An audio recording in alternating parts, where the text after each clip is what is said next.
What's the closest you've ever been to dying? About 5 years ago, I took a solo road trip across the Pacific Northwest. I had just gotten out a long-term relationship and needed to find myself, as cliché as it sounds. One night, I was driving through Washington, somewhere between Mount Rainier and absolutely nowhere. I had my GPS on, but reception was spotty, and I was relying mostly on downloaded maps. It was late, maybe 11:30 p.m., and I was exhausted. I didn't want to shell out for a hotel that night, so I decided to pull off the road at a small gravel turnout near what looked like an old hiking trail.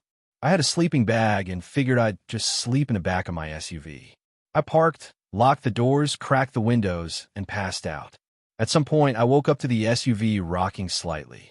At first, I thought it was wind, but then I noticed it was too rhythmic, like swaying, back and forth. I sat up and froze. The forest around me was pitch black, and the only light was from the moon and my dashboard clock, 3:12 a.m. And then, I swear on everything, I heard breathing.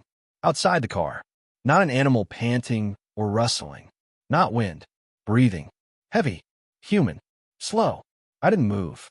Didn't even blink. My keys were in the center console, but I couldn't bring myself to reach.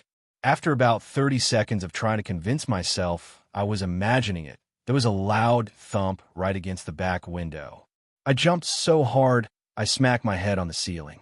I grabbed my keys, started the car, and peeled out of that turnout like my life depended on it. And here's where it gets weirder.